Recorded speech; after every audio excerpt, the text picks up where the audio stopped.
I saw what happened, and I won't let it slide. It's not the first time Justin will do such cheap tricks with poking eyes like those. His fight against Paddy will be his last aim. UFC is only for the real fighters, not the cheater.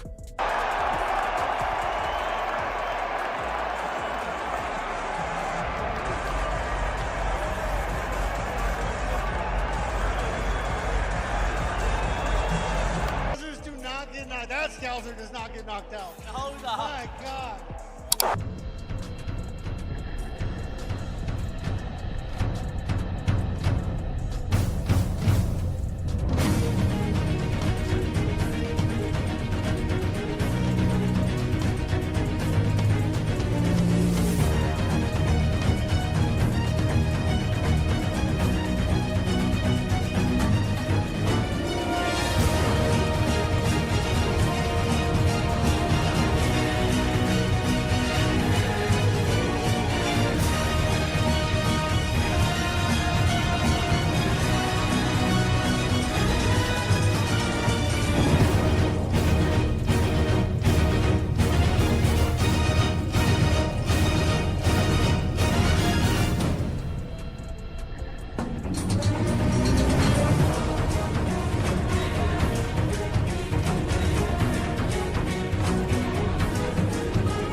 Right.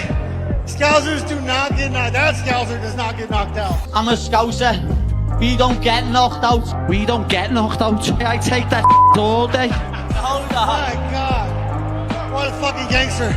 Obviously delivered in the main event, capped off with a war. Just give us your thoughts on Justin Gaethje and Paddy Pimblett delivering a 5-round battle. Yeah, I mean, what a couple. So Paddy Pimblett at the weigh-in yesterday says, I'm going to knock this motherfucker out tomorrow. And I was like, that's interesting. And he never abandoned that game plan. Even when, he got dropped a couple times, I kept waiting for him. I'm like, he's eventually going to have to shoot and try to submit him. Now, I didn't know Paddy Pimblett had a chin like that till tonight. And, absolute dogfight in a war, and much respect to both guys. We haven't seen Justin yet, so we don't know what his status is physically. But, I mean, is the interim, is the unification fight have to be next? Or is there a case if he's hurt and needs to be out for a while? Apparently he's 100%. So we sent Paddy Pimblett straight to the hospital, and then we're going to send Gaethje too. And Gaethje's like, believe me, I've been in plenty of wars. I'm good. So as far as we know right now, he's healthy.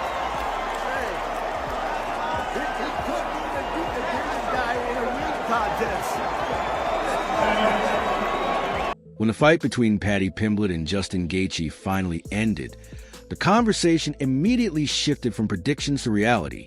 Before the cage door closed, analysts were divided between Paddy's chaos and creativity and Justin's discipline and damage. That contrast is exactly what made the aftermath feel louder, sharper, and more polarizing than anyone expected. You saw him do it to Michael Chandler. He's taken on the highlight, Justin Gaethje. Gaethje. 26 wins, 5 losses, 20 KOs. The dude fucking KOs people. Early on, he'd calf kick the fuck out of people. He'd calf kick people where they couldn't take it anymore. He had many TKOs from calf kicks alone. The guy is just a dense fucking ball of muscle, built for fighting. 37 years old now. He's crumpled people with his left hook. He's crumpled people with his right hand.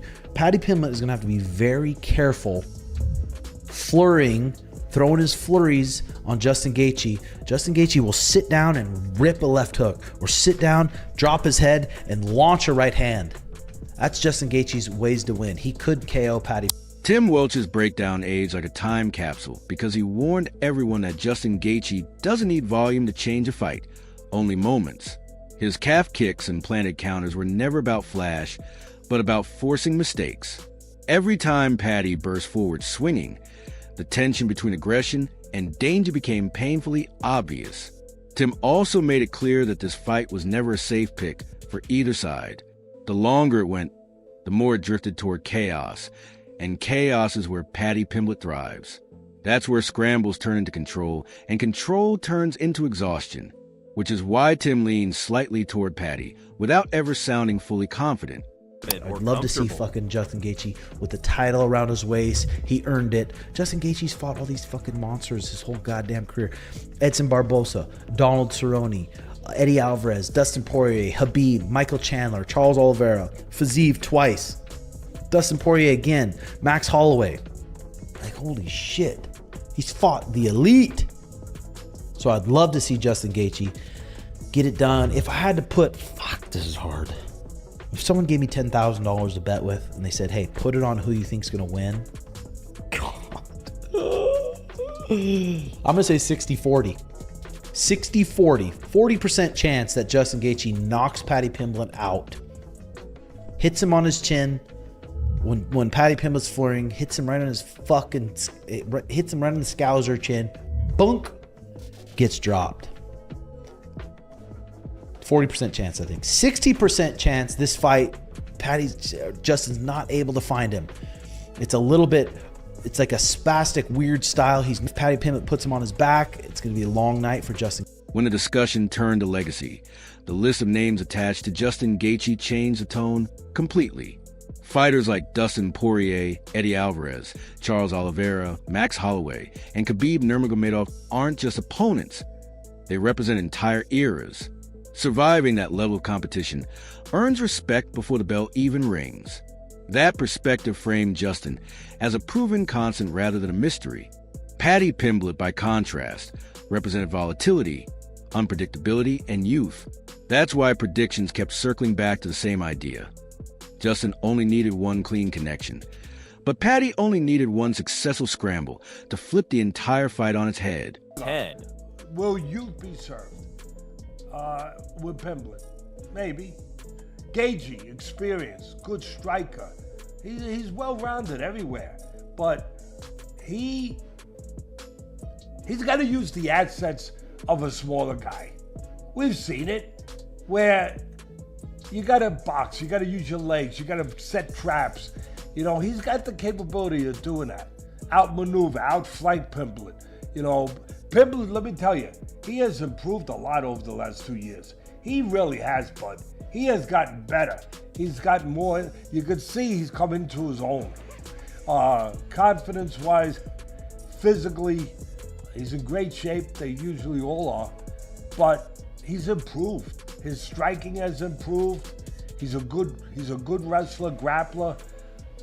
But he loves to strike. That's what's going to make this fight really interesting and good. They're both going to strike. I mean, for the most part, they're both going to strike. Teddy Atlas approached the matchup from the perspective of control rather than chaos. He emphasized that Justin needed angles, movement, and patience instead of standing directly in front of Paddy. At the same time, Teddy acknowledged that Paddy had visibly grown stronger, calmer, and more confident over the past 2 years. even if his love for trading punches still flirted with danger. Teddy's slight lean toward Paddy wasn't hype-driven, but momentum-based. He believed youth and adaptability often reveal themselves in later rounds, and that Paddy had more room to adjust mid-fight, while still recognizing that every exchange with Justin carried real consequences. I think youth might be served here, but I would go with the over on this because I think the over-under is like 2.5 rounds. How many? 2.5 rounds over minus 115. All right, listen. Again, we have a pretty good record here, but you know, I mess up once in a while. I do. That's why it's gambling. But I like the over. I mean, if Gaethje fights the perfect fight, you never know. You never know. But I know who the judges are probably favoring. Oh, did I say that? I'm sorry. There shouldn't be anything about that. It should just be about what goes on in the cage or in the ring. But I can't help myself but think about things that I see. So maybe, you know, Gaethje would really have to do a job, I think, to get it, which he could. But I think I'd probably favor Pimblett a little bit. But at the end of the day, if I had to put my bucks down. The betting discussion added another layer of tension. On paper, the idea of the fight going long made sense given both fighters' durability. But the constant reminder was that Justin Gaethje has ended fights suddenly throughout his career, making every prediction feel fragile, no matter how well-reasoned. Max Holloway reduced the matchup to pain tolerance. Skill matters until damage accumulates. And if Paddy could absorb Justin's power without breaking, Max believed the fight could swing quickly through a wobble, a scramble, and a sudden shift in control that no one could stop once it started. And with Paddy, if he can eat it, I can see Paddy catching Gaethje and maybe almost like a Oliveira fight, you know. Catch Gaethje, hurt Gaethje wobble, and then, you know, get to Gaethje's back or something, maybe subtle. You know what I mean? Like, Paddy is very well-rounded. You know, he out-wrestled wrestlers, he out-grappled grapplers. He stands with you. You know, he doesn't care. He throws. You know, everybody be like, his chin is in the air. He takes shots. Yeah, he takes shots and he still walk forward. How long will that last? We don't know. And that's the question I have to this fight. Or what his reaction is going to be when Justin Gaethje catches him. Because Justin Gaethje punched like a truck. He kicks like a. At the same time, Max never downplayed Justin's ability to end everything instantly. He stressed that Gaethje's punches and kicks aren't just strikes, they're statements. Once they land clean, they erase momentum, game plans, and confidence in seconds.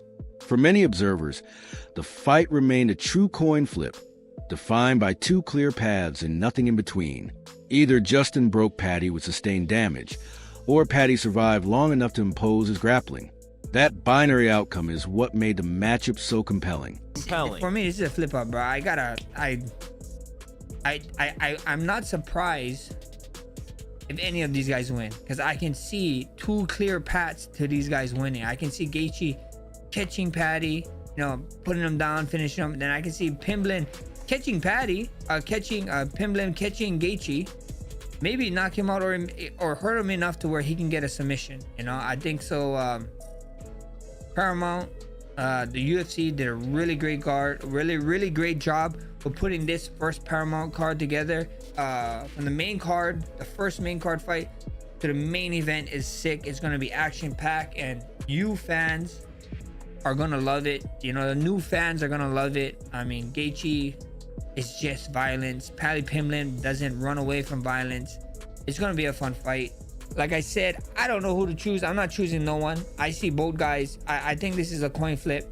I think whoever can endure the more damage is gonna win this one. Demetrius Johnson focused on execution rather than hype.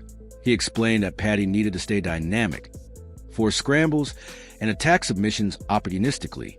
Justin's defensive reactions and transitions have shown small gaps before, and those gaps are where elite grapplers thrive. Demetrius also dismissed the idea that competition level alone decides everything. Once positions are locked in, technique and timing outweigh reputation.